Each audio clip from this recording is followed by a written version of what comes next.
네, 오늘 발사에 성공한 누리호에는 조선대학교 연구팀이 개발한 초소형 위성도 함께 실렸는데요. 누리호 발사 성공과 또 소형 위성 탑재 의미에 대해 조선대학교 박설현 교수와 이야기 나눠보겠습니다. 어서 오십시오. 네, 안녕하십니까? 네, 2번 미뤄진 끝에 오늘 누리호 발사에 성공했습니다. 네. 가장 먼저 그 의미 어떻게 보십니까? 우리 독자적으로 기술 개발을 통해서 만든 발사체에 우리가 만든 실험급 위성을 우리 땅에서 발사해서 목표 궤도에 정확하게 안착시켰다라고 하는 사실만으로도 이제 우리나라가 완성된 우주 기술을 확보했다라고 자평할 수 있겠고요. 이제 이런 의미는 우리 경제 규모로 생각을 해보면 우리 경제 규모를 G20 정도로 이야기를 하는데 아직 G7에는 들어가지 못한 경제 규모이지 않습니까? 그런데 우주 발사체 기술에 있어서는 세계 우주 강국 7대 강국 정도의 기술 수준을 확보했다라고 하는 의미에서 큰 의미를 가질 수 있다라고 생각을 합니다.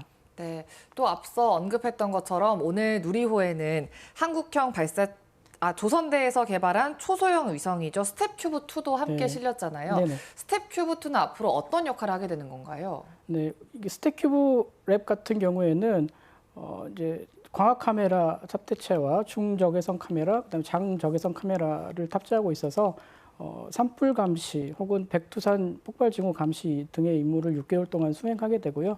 그 임무 기간 동안에 카메라의 정상 작동 여부를 지구와 결과를 송신하게 되고 그런 과정에서 그런 카메라들이 제대로 개발이 됐고 성능이 제대로 구현되는가를 측정해보는 그런 미션을 수행하게 됩니다. 네, 조선대학교 연구팀이 이런 스텝큐브2 같은 초소형 위성을 개발해서 탑재까지 한 게 2017년, 2019년에 이어서 이번이 세 번째라고요. 이게 네. 어떤 의미가 있습니까? 앞서 말씀드렸지만은 국내에서 개발된 초소형 위성 같은 경우들이 대부분 국내 큰 대학들, 그러니까 서울대학교, 카이스트, 연세대 위주로 개발이 되어 왔었거든요. 근데 국내에선 유일하게 우리 대학이 3번 연속으로 발사에 성공을 하게 될 거고, 그다음에 발사한 위성 데이터를 받아서 운영을 해보면서 그 관련된 우리 인력들을 배출했다라고 하는 의미가 일단 있을 수 있겠고요. 그다음에 가장 큰 의미는 우리 땅에서 발사한 발사체에 우리 기술로, 특히 우리 대학이 우리 학생들이 만든 위성을 실어서 최초로 올렸다라고 하는데 큰 의미가 있을 거라고 생각이 됩니다. 네, 저도 그랬고 또 우리 지역 대학에서 이렇게 초소형 위성을 개발하고 있다라는 걸 많은 분들이 모르셨을 것 같은데 네네네. 현재 교육 여건은 좀 어떻습니까?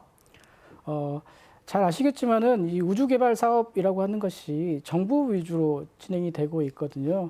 근데 이제 세계적인 우주 개발의 패러다임을 보면 정부 주도에서 민간 주도로 넘어가는 이른바 뉴스페이스 시대로 접목이 되고 있습니다. 하지만 우리의 우주 개발 수준은 이제 걸음마 단계, 7대 강국이긴 하지만 걸음마 단계이기 때문에 정부의 지원이 없이는 아직 활발한 연구가 일어나기 힘든 상황이거든요. 이제 그런 측면에서 보면 물론 이제 우리나라에서도 뉴스페이스 시대에 맞는 중소기업들이 이제 출연하고 있고 거기에 이제 인재 배출을 해줘야 되는 지역 대학으로서의 역할을 해줘야 되는 임무가 분명히 있지만 아직까지는 정부의 지원 없이는 이런 과정들이 원활하게 일어날 수 없으므로 이제 그런 지원들이 절실히 필요한 시점이라고 볼 수 있겠습니다.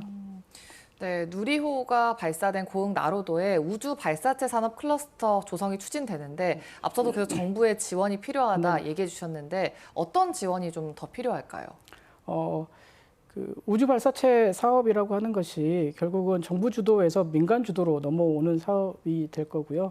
이제 그런 측면에서 우리 학생들이 활발하게 우주 산업으로 진출하기 위해서는 우주 발사체 발사체 수요를 견인할 수 있는 무언가가 필요하다라고 생각이 되거든요.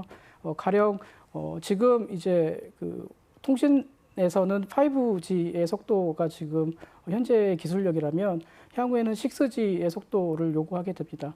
이제 그렇게 되기 위해서는 초소형 위성 같은 작은 위성 기술들이 필요하게 되는데요. 이런 관련된 인력을 배출했을 때 그 인력들이 선순환 구조를 통해서 산업계에 취업을 하게 되고 그런 선순환 구조를 통해서 발사체 수요를 이끌어낼 수 있는 그런 산업 생태계를 조성해 주는 것이 지자체의 역할이고 정부의 역할이지 않을까 생각이 됩니다. 네, 오늘 이야기는 여기까지 듣겠습니다. 네. 고맙습니다. 네, 감사합니다.